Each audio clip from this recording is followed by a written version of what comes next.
Quero convidá-los a abrir a palavra do Senhor comigo na carta do apóstolo Paulo, a primeira carta do apóstolo Paulo, à igreja a Timóteo, na realidade, no capítulo 3, primeira carta do apóstolo Paulo a Timóteo, no capítulo 3, nós vamos ler, irmãos, apenas o verso 16, e nesse verso em particular nós vamos nos deter em um ponto apenas desse verso, mas vamos ler 1 Timóteo 3, verso 16, diz assim: evidentemente grande é o mistério da piedade.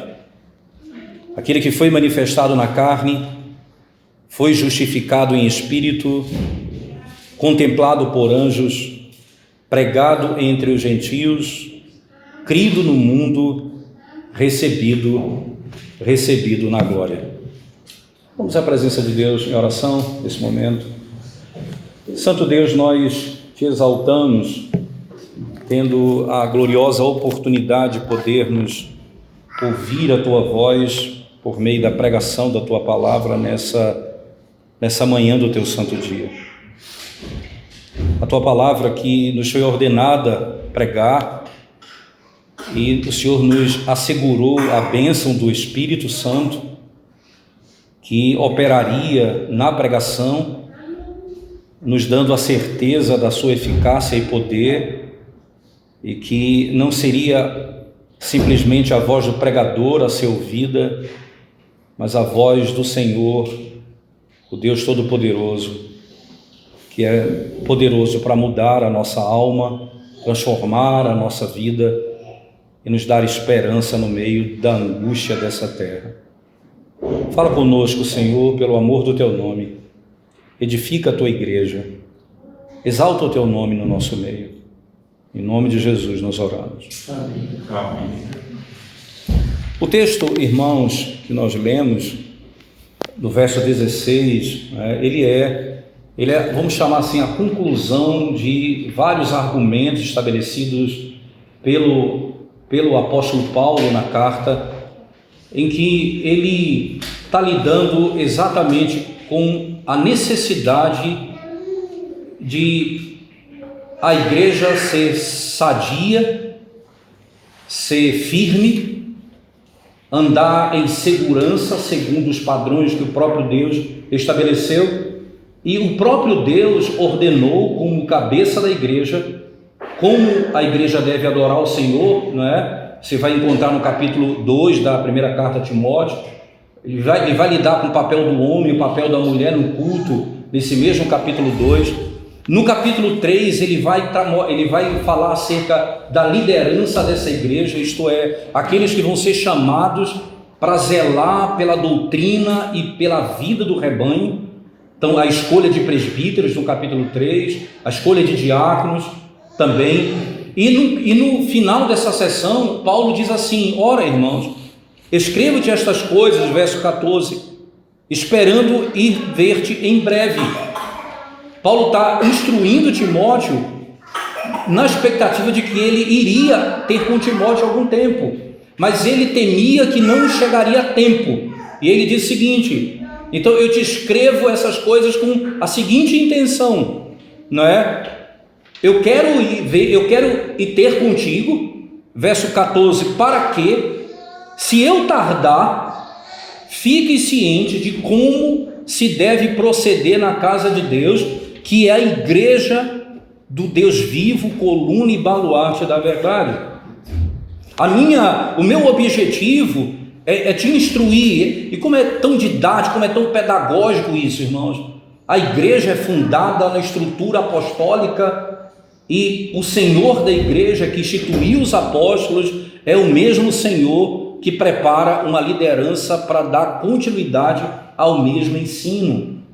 E Paulo diz: eu posso não estar presente aí, mas você sabe pelos escritos como você deve se conduzir e como deve conduzir a igreja do Senhor. E o apóstolo Paulo então diz que a igreja não é a verdade. A igreja, como diz o nosso símbolo de fé, a igreja ela falha, mas a palavra de Deus ela é infalível. Então a igreja é o baluarte da verdade, a igreja ela eleva essa verdade, não é? A verdade é uma lamparina, se eu posso chamar assim, e a igreja eleva, coloca essa lâmpada no lugar alto. A igreja é aquele lugar onde a verdade é vivida em todas as esferas. E na sequência, Paulo diz assim: evidentemente, Timóteo, grande é o mistério da piedade. E a palavra piedade, irmãos, Calvino vai dizer que piedade na realidade, é a prática do conhecimento. É a prática do conhecimento. Mas um detalhe interessante é que a palavra piedade, por exemplo, no Antigo Testamento, esse termo, ele traduz o sentido do termo temor do Senhor. Lembra lá em Êxodo capítulo 20, quando o Senhor diz assim, depois de entregar a lei ao povo, declara as seguintes palavras ao povo: ora, o Senhor colocou o temor no vosso coração, para que não pequeis contra o Senhor. O Senhor colocou o temor para que vocês não pequem contra Ele. Então a piedade, ela é o temor de Deus, é viver segundo a lei de Deus, segundo os padrões ensinados pelo Senhor. Só que os mandamentos do Senhor, irmãos, eles não são baseados em moralismo, mas eles são fundados na redenção. Daí Paulo diz, sabe qual é o grande mistério da piedade? É a obra da redenção. É essa obra que produzirá um modo de vida santo na igreja. E aí então ele resume a piedade dizendo, aquele que foi manifestado na carne. E aí você vai ter um detalhe interessante, não é? Se você ler as Institutas de João Calvino, você vai perceber que João Calvino, as Institutas, ele cita uma versão do texto grego que diz assim, Deus que foi manifestado na carne. Se você ler a King James, né, a Bíblia do rei Tiago, a tradução do rei Tiago, você vai encontrar lá literalmente essa expressão, Deus que se manifestou em carne. E aqui a expressão é aquele que foi manifestado em carne. Ele está falando de Cristo. Só que em alguns manuscritos, e Calvino usa isso nas Escrituras, dizendo Deus que se fez carne. Aquele que foi manifestado na carne foi justificado em espírito, contemplado por anjos. E aqui, irmãos, ele não foi visto por anjos. Os anjos não apenas olharam, eles se admiraram de Cristo. Quando foi anunciado que ele nasceria, os anjos chegaram para declarar. Quando ele nasceu, os anjos admirados estavam ali louvando o nome do Senhor. Quando ele morreu, os anjos vieram. Lembra aquele texto em Lucas que é impressionante, ali quando o Senhor Jesus sofre as angústias do inferno no jardim do Getsemane. Ele diz assim, o Lucas evangelista fala, os anjos vieram e consolaram a Cristo. Uma outra versão diz, os anjos vieram e fortaleceram a Cristo. Eles contemplaram o Senhor, eles se admiraram com a obra de Cristo, a tal ponto, irmãos, que eles estavam ali na ressurreição. Quando as mulheres chegam, eles estão ali para falar. Quando ele foi assunto aos céus, foram os anjos que disseram, ele irá, mas assim como ele foi, ele voltará. Que coisa a Bíblia diz, quando ele vier, ele voltará em glória com anjos. Que coisa, os anjos não viram apenas, por isso Paulo diz, ele foi contemplado por anjos. Não é uma mera percepção, é a contemplação da glória em todas as esferas. E aí na sequência diz, pregado entre os gentios, esse é o ponto que eu quero trabalhar com os irmãos, pregado entre os gentios, crido no mundo, recebido na glória. crido no mundo, recebido na glória.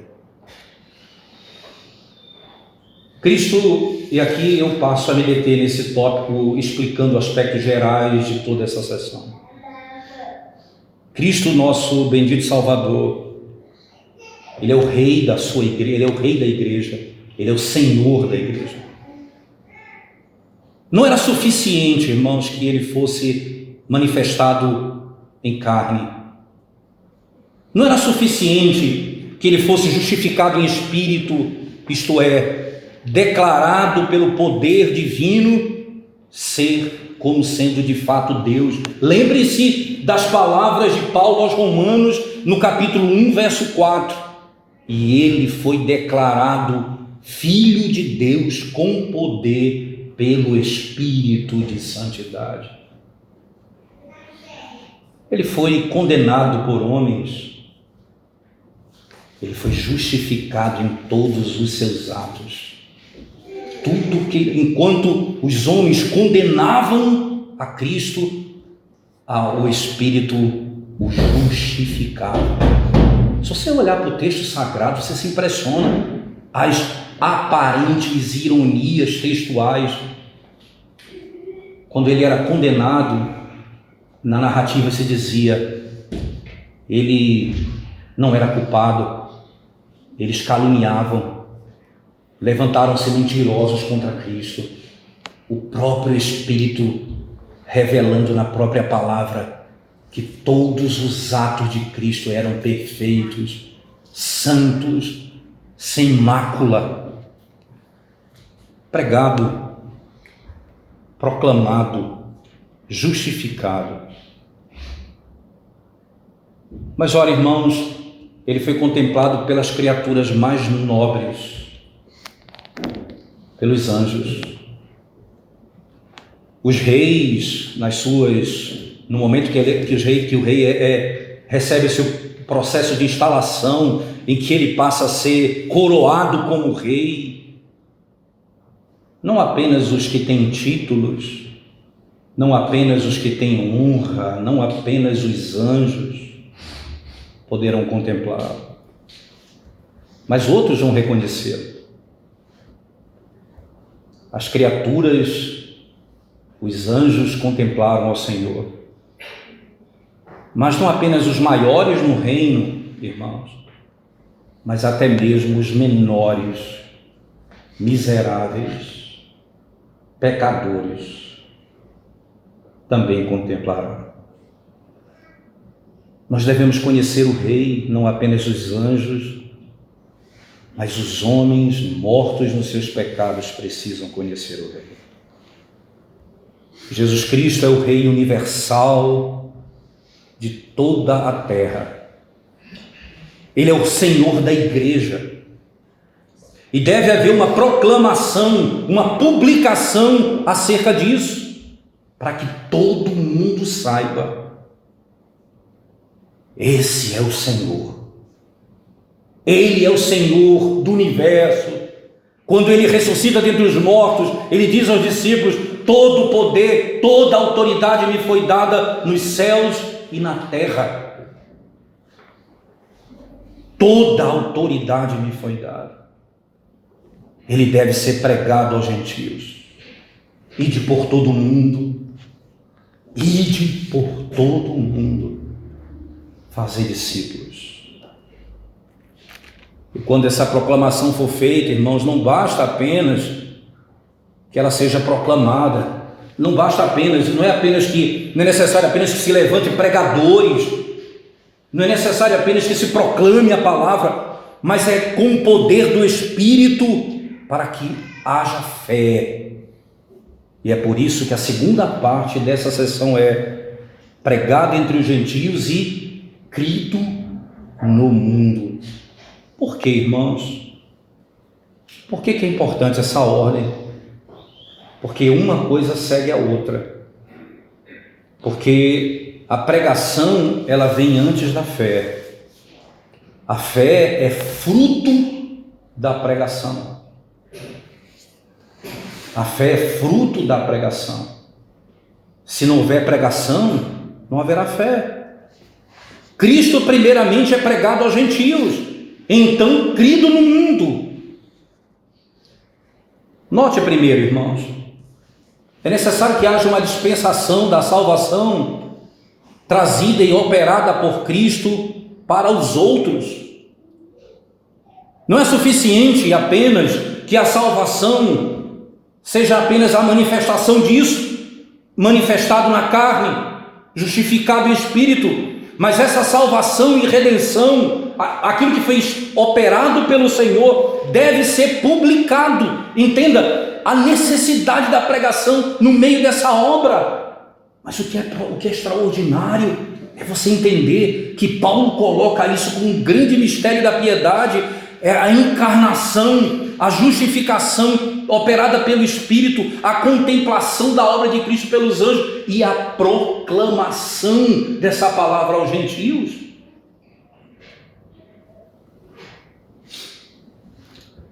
Essa publicação e essa pregação, irmãos, ela deve ser de Cristo. O que é que eu vou pregar ao mundo? Quem é que é pregado? Pregado, quem é pregado? O termo aqui, a maneira como o verbo é colocado, o sentido é claro: aquele que se fez carne. Nós vamos pregar Cristo, nós vamos pregar o Evangelho de Cristo. Cristo deve ser publicado aos gentios. A quem deve ser pregado, irmãos? E o texto diz: aos gentios. O que significa isso? Qual é a lógica disso, irmãos? A igreja, ela é alargada com a vinda de Cristo. A nossa tenda é alargada. A igreja, os espaços são alargados. Quantas línguas nesse pequeno espaço que nós temos aqui? Quantas culturas! Que glória! Não há melhor representação disso do que esse local de culto.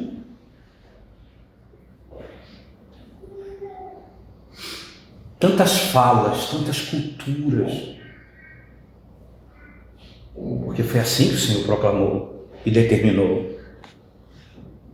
Cristo sendo publicado aos gentios, o mundo crê. Eu lembro do texto de Atos que me chama a atenção sempre quando eu leio, eu fico impressionado. A conversão de um carcereiro, a conversão de uma mulher que fazia adivinhações, cheia de demônios, e foi restaurada. De uma mulher que teve o seu entendimento aberto para compreender o Evangelho. Aí no final, quando Paulo é preso, na salvação daquele carcereiro, ele vai se encontrar com essa igreja que foi formada por pessoas tão distintas. E o texto diz assim: e ele se reuniu com os irmãos. As diferenças foram seladas. Nós somos agora irmãos em Cristo. Independente da língua, da raça e da cultura. Então a primeira coisa, irmãos, que eu quero rapidamente refletir com vocês, entenda que se nós pensarmos corretamente sobre todas essas verdades, é preciso entender que essa é a dispensação de Cristo, da obra do Evangelho. Não é suficiente que o remédio seja provido. É necessário que o remédio seja aplicado. Não é suficiente saber de um tesouro, mas eu preciso cavar e ir até ele. Não é suficiente que haja uma lâmpada, mas ela precisa ser elevada às alturas. Não é suficiente que houvesse uma serpente de bronze, era necessário que ela fosse levantada. Não é suficiente que haja uma bandeira, ela deve ser elevada. Não é suficiente que haja um fundamento, é necessário que seja edificado sobre ele. Não é suficiente que haja apenas uma vestimenta, é necessário vestir-se dela. Não é suficiente, irmãos, que haja simplesmente um tapete, é necessário que ele seja desenrolado para andarmos sobre ele. Há a dispensação dos mistérios de Cristo. Cristo é o remédio, ele deve ser aplicado. Cristo é a vestimenta, ele precisa ser vestido. Cristo, de fato, é o tesouro e nós devemos cavar atrás dele. Cristo é a luz, ele precisa ser levantado. Aquele que se fez carne, aquele que foi justificado em espírito, aquele que foi contemplado por anjos, ele precisa ser pregado, proclamado aos gentios. Então, o que significa, irmãos, pregar? Vamos começar a pensar nisso agora. O que é pregar? O que é a pregação?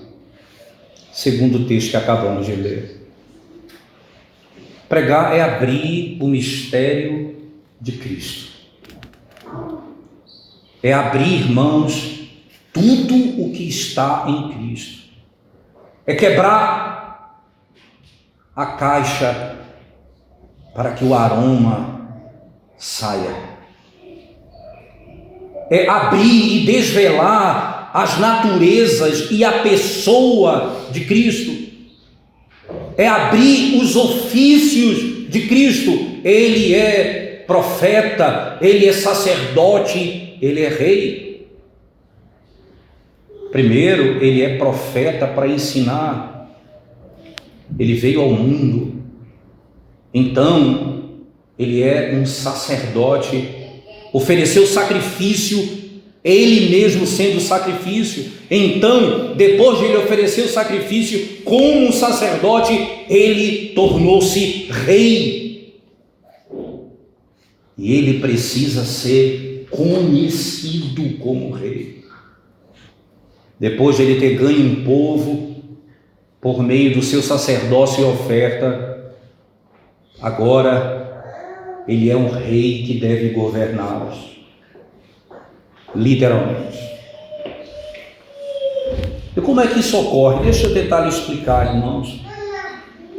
Cristo precisa ser apresentado à igreja, por isso que o poder da pregação é tão importante, nos seus três ofícios.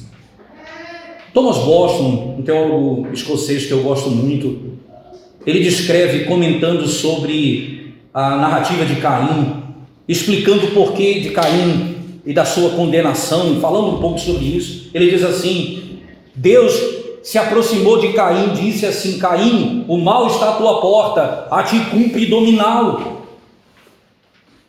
A pergunta é: por que Caim não foi redimido tendo ouvido a voz de Deus? Ele responde: porque Deus só se revelou a ele como profeta, não como sacerdote que morreu pelos seus pecados, nem como rei que quebrou as cadeias que prendiam no pecado. Ele apenas ouviu o ensino, mas não provou da obra da redenção. Cristo precisa ser manifestado na sua plenitude, a igreja. E como é que Cristo executou os seus ofícios, irmãos? No estado de humilhação. No estado de humilhação. Cristo foi humilhado primeiramente e então glorificado. A carne que ele tomou sobre si foi primeiro santificada e então humilhada e depois feito gloriosa na ressurreição. Ele não poderia operar nossa salvação, perceba, simplesmente no estado de humilhação. Ele não poderia aplicar isso a nós, senão no estado de exaltação e glória. Lembre-se que ele disse: é necessário que eu vá, porque quando eu for, o Espírito virá e ele vos convencerá do pecado, da justiça e do juízo. Eu preciso abrir os méritos de Cristo, aquilo que ele conquistou diante do Pai por nós. Eu preciso dizer que ele é o cabeça da sua igreja, aquele que opera maravilhas pelos seus filhos, aquele que arranca os seus filhos da morte e os prepara para o céu. Todas as promessas, irmãos, em Cristo estão declaradas como amém.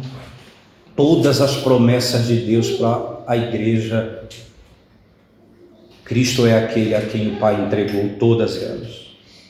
É tão glorioso isso, que o próprio Cristo disse: ninguém vem a mim, se o Pai que me enviou não o trouxer. Por que a mim? Porque ele colocou nas minhas mãos tudo que é necessário para a tua salvação. Ora, e quando o Espírito vier, o que ele disse? Ele falará o que ouviu de mim. O Espírito vai convencer vocês da minha obra e que eu sou o Salvador. O Pai trará você a mim. O Espírito virá e trará você a mim. O que eu faço, irmãos? Eu prego Cristo. Que é a própria operação do Espírito. Não é suficiente, irmãos, pregar a Cristo. Não é suficiente simplesmente dizer isso. Mas no abrir dessas obras e dos méritos de Cristo, é preciso haver aplicação do uso para o povo de Deus. Para que haja interesse nele, para que eles vejam em Cristo a glória, para que na pregação a igreja diga: que glória, que majestade, que poder é esse do meu Redentor. Não basta apenas pregar, é preciso aplicar isso à igreja. E você sabe por que isso é importante? Porque o nosso estado natural é contrário ao de Cristo. Pregar a Cristo começa com a lei. É preciso que você saiba qual é o seu estado. O homem nunca pode pregar o Evangelho, irmãos, sem fazer o caminho para o Evangelho, sem convencer as pessoas de que elas estão fora de Cristo e que elas precisam se casar com Cristo. E para que elas se casem com Cristo, elas precisam entender que elas são pedintes. Elas precisam compreender a mendicância delas, que eles são incapazes, que eles têm necessidades. Se eles não entenderem isso, eles vão morrer eternamente. É por isso que João Batista veio antes de Cristo e disse, usando Isaías, lá no texto do capítulo 40 de Isaías, citando Isaías, o próprio Evangelho, vai dizer: ele é aquele que veio para poder aplanar o caminho. O pregador, ele é o amigo do noivo, é aquele que vai aplanar o caminho para o casamento. E todo homem é arrogante E ele precisa ser abatido na sua arrogância. Ele precisa entender que ele não é nada, que ele não tem poder em si mesmo e que nele mesmo não há salvação. Eles precisam compreender que há necessidade desse Redentor. Ora, irmãos, como eu vou saber que preciso de um Salvador se eu não souber que eu estou perdido? Como é que eu posso compreender que Cristo se tornou sabedoria de Deus para nós, sem saber que eu sou um tolo? Por que eu preciso da santificação, se eu não entender que eu estou contaminado pelo pecado? Como que eu vou precisar de redenção, se eu não entender que eu estou vendido para mim mesmo e para Satanás, estou debaixo de condenação?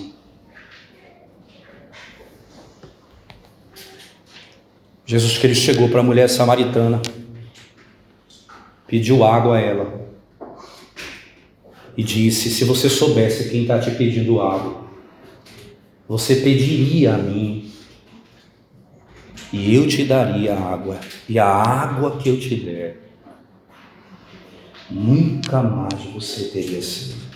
Você nunca mais terá sede.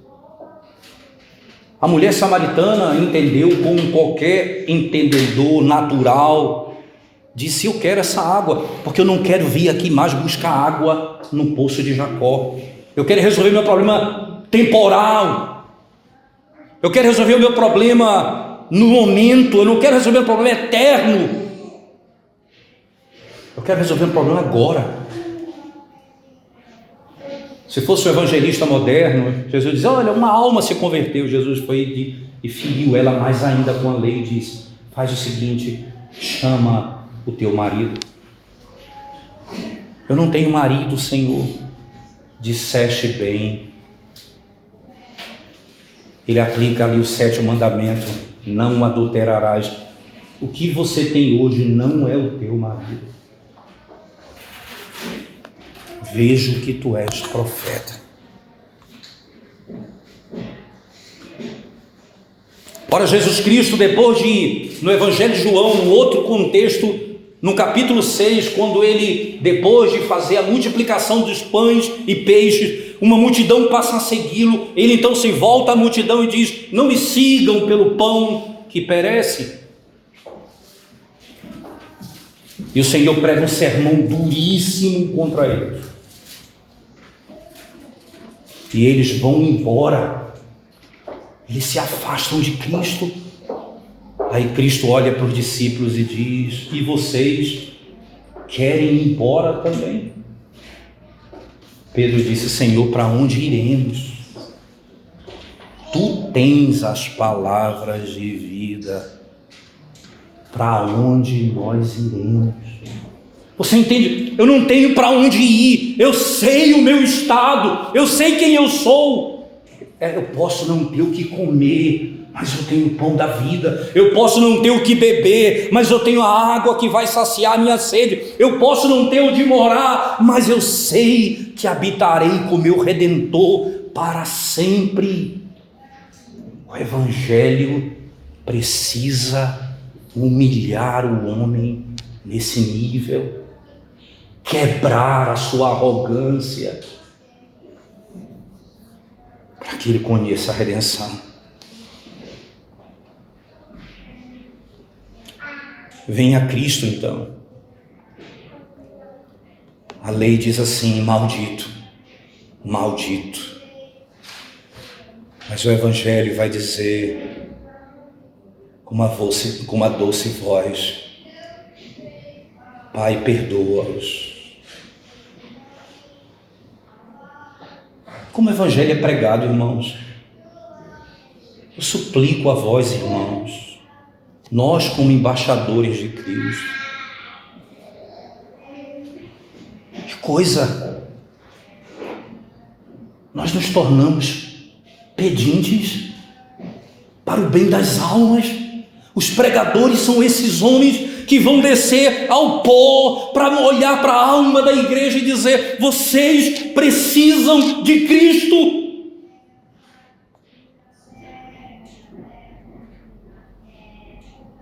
eu suplico a vocês, por bem da sua própria alma. Isso aqui não é um negócio arrogante. Se você não quer, vá-se embora. Como eu tenho visto isso nas igrejas. Se você não quer se associar comigo, caia fora. Não, a igreja do Senhor não é assim. Nós vamos socorrer as almas que carecem da misericórdia de Deus. E você precisa proclamar esse evangelho. Sabe por quê, irmãos? Se você quer saber o que é humilhação, é só ouvir que Deus se fez homem. Que Deus se fez homem.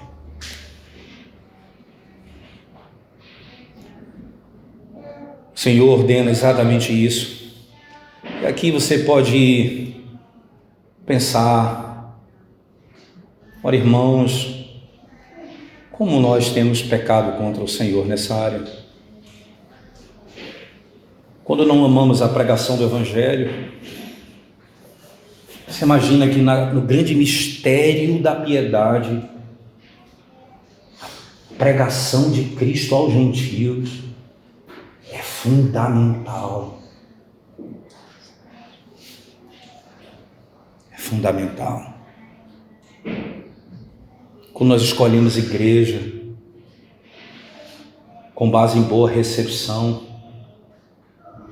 com base em acolhimento, eu reconheço que morar em outra nação, vindo como imigrante de um outro país, é necessário que a igreja seja acolhedora, sim, porque as pessoas estão fora de casa, longe da família, é tão importante isso, mas não seja isso o mover das nossas decisões. É onde se prega a palavra com fidelidade, porque é a minha alma que está em jogo, é a alma dos meus filhos que está em jogo, é a eternidade da minha casa que está em jogo.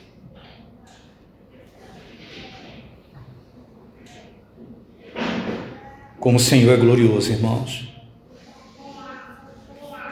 Porque o Senhor escolhe homens para falar sobre essas coisas tão gloriosas. Porque para nós sermos pregadores, eu preciso ter provado disso. As minhas fraquezas precisam ter sido todas colocadas diante do meu Senhor. O reconhecimento de que nada sou. É só assim que nós podemos compreender um ao outro. E a glória não está no vaso, está em Deus. Porque todos nós carecemos da graça de Deus. Todos nós precisamos da misericórdia de Deus. O que é que você mais estima? Você ama a pregação da palavra de Deus? Você tem prazer em ouvir o Evangelho pregado com fidelidade? Avalie o seu coração. Porque é tão fácil para nós. Eu amo a igreja porque ela tem uma boa reunião de oração. A oração é fundamental para a igreja.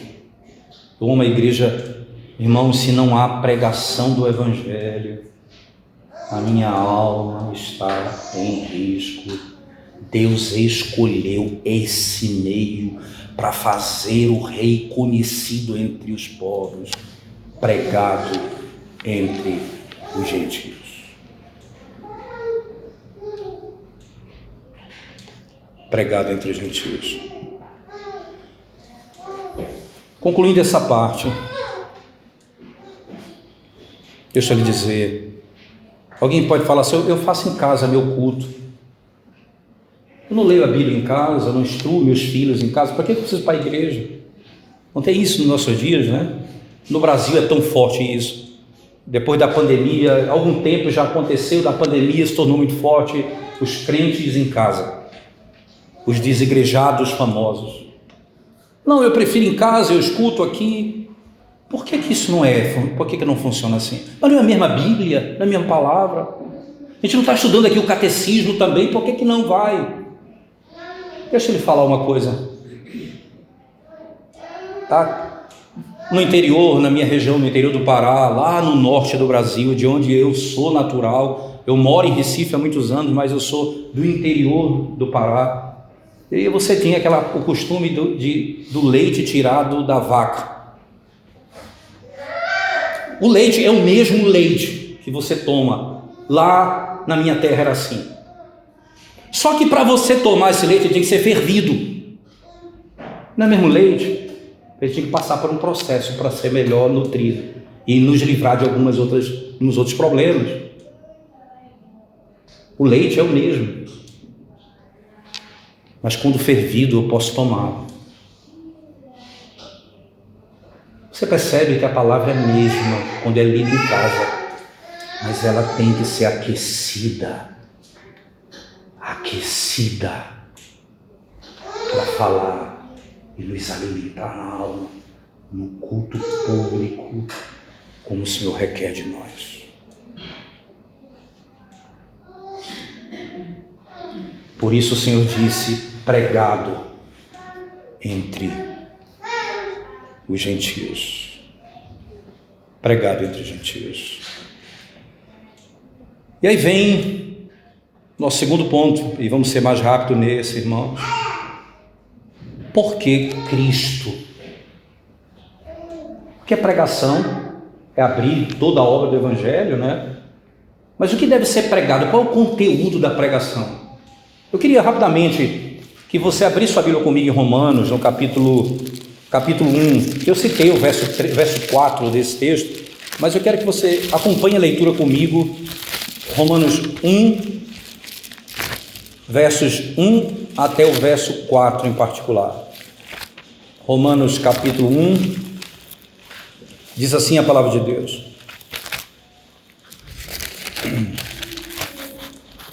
Paulo, servo de Jesus Cristo, chamado para ser apóstolo, separado para o Evangelho de Deus. Veja, o Evangelho aqui é Evangelho de quem? De Deus, ok? Então, Deus aqui é, no sentido amplo, é Deus, o Filho é Deus, o Pai é Deus, o Filho é Deus, o Espírito Santo é Deus, certo? Então, há um só Deus subsistido em três pessoas, que é a doutrina da Trindade. Mas esse Deus aqui é o Pai. Eu vou explicar por quê. Então, veja que o Evangelho não é o Evangelho de Cristo necessariamente, é o Evangelho de Deus. Veja quando isso foi anunciado, verso 2: o qual foi por Deus outrora prometido por intermédio dos seus profetas nas sagradas Escrituras. Então, houve uma promessa no Antigo Testamento dessa obra. Qual o conteúdo desse Evangelho? Verso 3. Qual o conteúdo desse Evangelho? Com respeito a seu Filho. Então, o que é seu Filho? A sua divindade. Ele é Filho de Deus. Então, ele é Deus. Agora, veja a sequência do texto. Com respeito a seu Filho, o qual, segundo a carne, veio da descendência de Davi. Ele é verdadeiro homem. Você sabe qual é o conteúdo do Evangelho? O Filho de Deus que se fez homem. Paulo resume isso na linguagem que ele utiliza lá em Timóteo, na primeira carta. Agora perceba como isso é proclamado no verso 4. E foi designado Filho de Deus com poder, segundo o Espírito de santidade, pela ressurreição dos mortos, a saber, Jesus Cristo, nosso Senhor. Esse é aquele por quem, entende? Quem é que, por meio de quem ele é proclamado? Pelo Espírito de santidade. Ele é proclamado Filho de Deus com poder. A pregação, a proclamação desse Evangelho. E como isso se dá? Veja o verso 5. Por intermédio de quem viemos a receber graça e apostolado por amor do seu nome para o quê? Obediência por fé. Veja, não é fé por obediência. A obediência não é a base da fé, entende? A fé por obediência. E aqui é interessante anotar, é a obediência por fé. Nós obedecemos porque cremos. Ele poderia dizer, pregado entre os gentios e crido no mundo. Então, pregado entre os gentios e obedecido no mundo. Não, crido, porque quando se crê, se obedece. A obediência procede da fé. Não é a fé que procede da obediência. Ora, qual o conteúdo desse sermão? Cristo. Tudo que nós fazemos na pregação, irmãos, é humilhar o homem. E tudo que nós fazemos na pregação é elevá-lo novamente em Cristo. Você humilha e eleva. Você tira a esperança dele, nele mesmo, e aponta para a tua verdadeira esperança, que é Cristo. Não tem como você fazer isso se você não pregar Cristo. Isso é impossível, irmãos, é impossível. Cristo tem que ser pregado somente e completamente. Nada pode ser tirado de Cristo. Você sempre lembra do texto de Gálatas no capítulo 5? Nós lemos hoje no capítulo 5, mas lá na frente, no verso 19, mas você vai lembrar de um detalhe do capítulo 5. O apóstolo Paulo diz assim: se você se deixar circuncidar, Cristo de nada te aproveitará. Qual o problema? Paulo está levantando. O problema é: vocês não pregaram somente Cristo, vocês associaram outra coisa ao Evangelho. Vocês disseram: Cristo não é suficiente. Você precisa também fazer isso. Você precisa de boas obras, você precisa fazer o bem, você precisa circuncidar.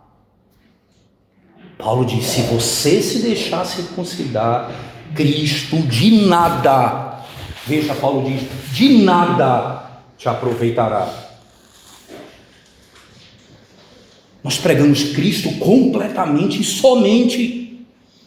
Tudo que nós tiramos dele, por exemplo, negar sua divindade ou negar sua humanidade, nós estamos perdidos para sempre. Acrescentar alguma coisa além dele, a lei. Se eu não cumprir a lei, eu não sou salvo. Não, eu sou salvo porque ele cumpriu a lei em meu lugar. Já a lei já não pode mais me condenar. Já não há mais condenação, como diz Romanos no capítulo 8.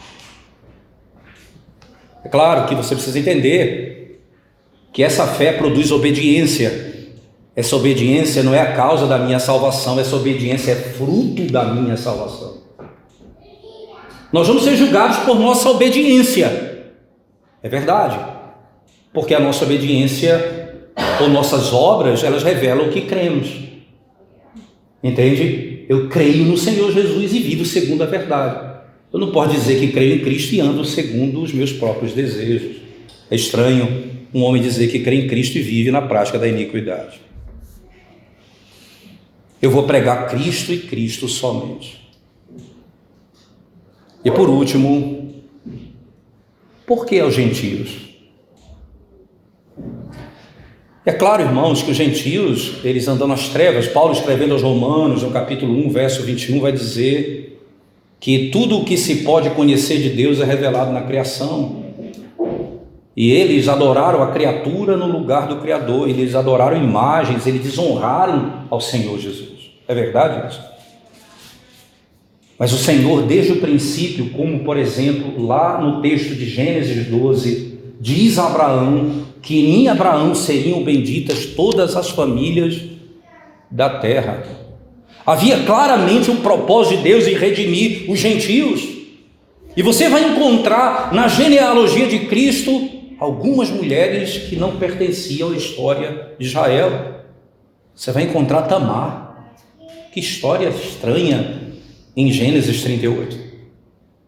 Você vai encontrar Raabe no livro de Josué. Você vai encontrar Ruth como sendo a mãe, a história de Davi, de onde procede Cristo. Você vai encontrar a salvação dos ninivitas pela pregação de Jonas. Mas havia um elemento interessante, lembra da mulher cananeia? O que é que acontece ali com a mulher cananeia, irmãos? Ela chega para Cristo, pede a Ele que faça um milagre, e o Senhor diz: eu vim para a casa de Israel. E ela se humilha mais uma vez. Ela se humilha mais uma vez, até o momento o Senhor diz assim: olha, o cachorro come do que cai da mesa. Ela diz: Senhor, como um cachorrinho, permita-me comer das migalhas. Estava sendo preparada uma mesa, e essa mesa seria servida aos povos. Até que chegou Atos no capítulo 2, e a mesa foi servida. Cristo foi assunto aos céus no capítulo 1 de Atos. O Espírito desce sobre a igreja no capítulo 2. A mesa é servida. E como é que a salvação dos gentios vem? Pelo sermão de Pedro no poder do Espírito Santo.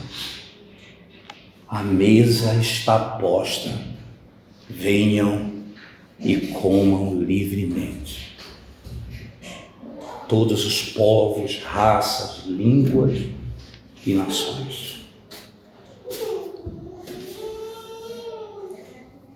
Esse é o propósito e o plano eterno do Senhor, irmãos. Como em Lucas, no capítulo 14, verso 21, você vai encontrar: o Senhor faz uma grande festa e aqueles que lhe convidam não vêm. Ele diz: então vá agora às ruas e chamem os cegos e os aleijados, conclamem todos. Então veja a descrição: cegos, mancos, aleijados, não tendo onde morar, vivendo nos guetos, venham e se alimentem do que está posto à mesa. No texto de Efésios, eu quero que você abra esse texto comigo, por favor. Texto de Efésios, no capítulo 2, preste atenção na própria linguagem que Paulo utiliza, o mesmo autor da carta a Timóteo, né? Efésios capítulo 2, preste bem atenção, irmãos, na sequência do texto. Ele diz assim, a partir do verso 11, Efésios 2, a partir do verso 11: portanto, lembrai-vos de que outrora vós gentios, aqui ele está se referindo, então lembre, gentios aqui, todos que não são judeus, certo? Lembrai-vos de que outrora vós gentios, chamados incircuncisão, por aqueles que se intitulam circuncisos, na carne, por mãos humanas, naquele tempo, estáveis como? Sem Cristo, separados da comunidade de Israel, estranhos às alianças da promessa, não tendo esperança, sem Deus no mundo. Mas agora, veja a palavra de Paulo, mas agora em Cristo Jesus, vós que antes estáveis longe, fostes aproximados pelo sangue de Cristo, porque Ele é a nossa paz, o qual de ambos fez um, e tendo derribado a parede da separação que estava no meio, a inimizade, aboliu na sua carne a lei dos mandamentos na forma de ordenanças, para que dos dois criasse em si mesmo um novo homem, fazendo a paz. Já não há mais judeus e gentios, agora um novo homem que ressurge em Cristo Jesus. Essa é a lógica. Era necessário que fosse assim até o momento da morte e da ressurreição de Cristo, para que, entende, nessa dispensação fosse agora proclamado o evangelho aos gentios com poder. Então o apóstolo Paulo continua dizendo: e reconciliasse ambos em um só corpo com Deus, por intermédio da cruz, destruindo por ela a inimizade, e vindo evangelizou paz a vós outros. Quem é que evangelizou aqui?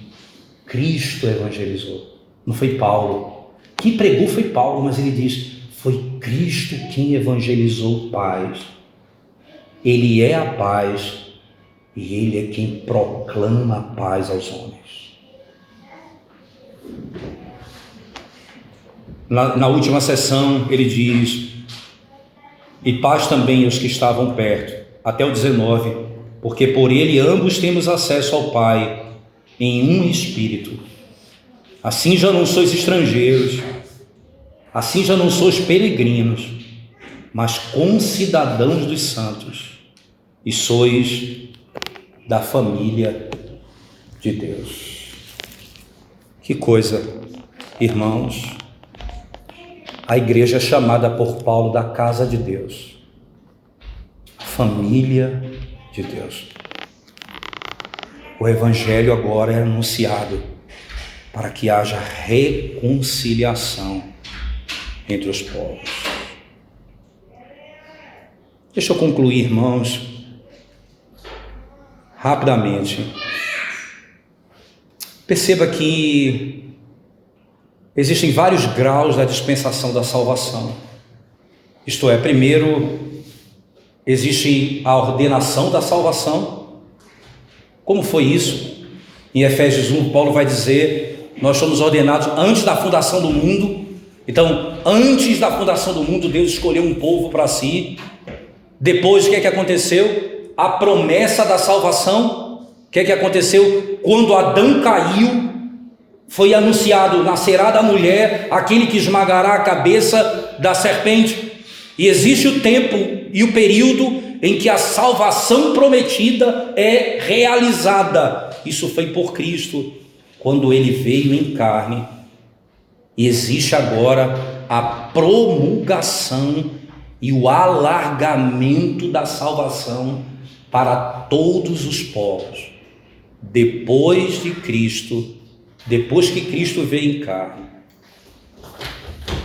então haverá a perfeita consumação da salvação nos céus, daqueles que creram e foi recebido na glória. Já parou para pensar, irmãos, que benefício nós temos? Um povo tão estranho, uma língua tão estranha, nós de distintos lugares, e somos irmãos em Cristo. Já falou que privilégio? Como isso se deu? Por meio da pregação da palavra.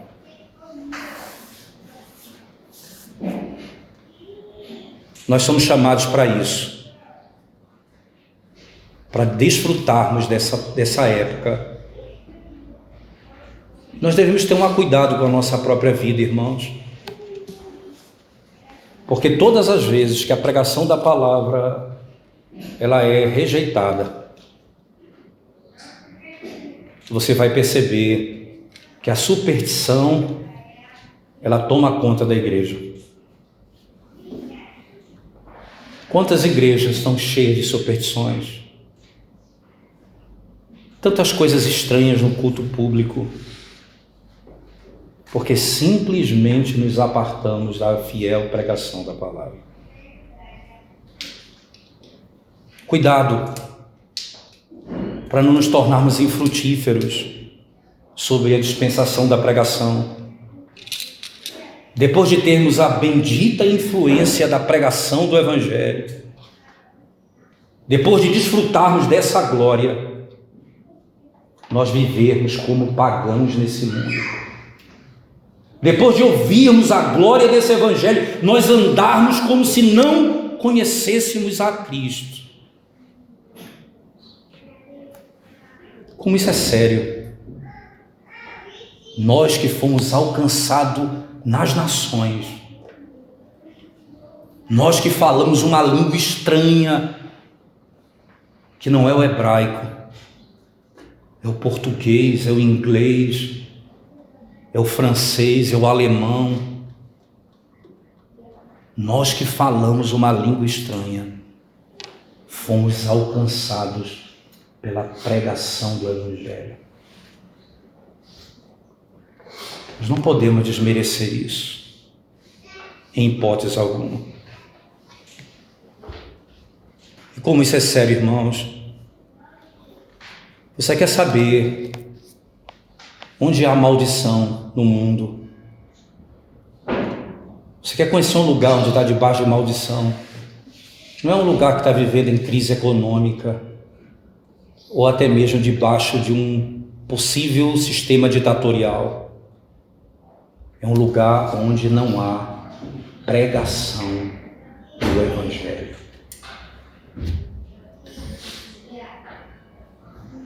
Onde não há a verdadeira pregação do Evangelho de Cristo. E aqui, assim como a arca que saía de Israel, o povo dizia: a glória do Senhor nos deixou. Onde num culto público não há fiel pregação do Evangelho, a glória de Deus nos deixou. Eu costumo dizer, e aqui encerro, irmãos, costumo dizer que os liberais há muito tempo já revelaram que a glória do Senhor os deixou. Porque eles já cantam até Djavan no culto público. Eles cantam a música popular brasileira na liturgia. Mas muitas vezes os pentecostais não perceberam que a glória do Senhor os deixou. Não há fiel pregação da palavra, mas eles continuam dançando e gritando. E não perceberam ainda que a glória de Deus os deixou.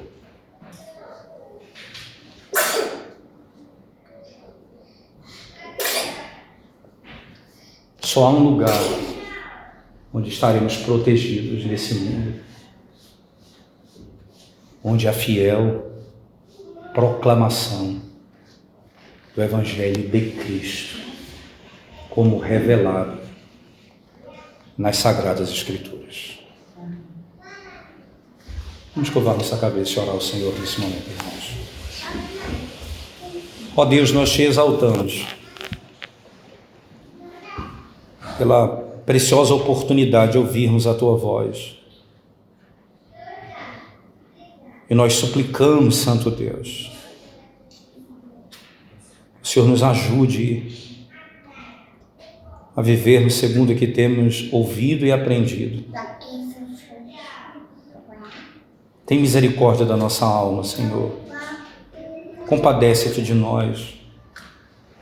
Não nos permita, Senhor, diante de tanta abundância da verdade, vivemos nesse mundo como quem é cego, quem é coxo, que não consegue fazer a Tua vontade. Mas ajuda-nos pelo amor do Teu nome, a contemplarmos a Tua glória, mesmo nas nossas fraquezas, mesmo na nossa incapacidade, para que até mesmo aqueles que fisicamente não podem andar, possam contemplar a Tua glória e fazer a Tua vontade, Senhor Deus. Opera isso no meio da Tua igreja, para o nosso bem e para a glória do Senhor. Em nome de Jesus nós oramos. Amém, Senhor.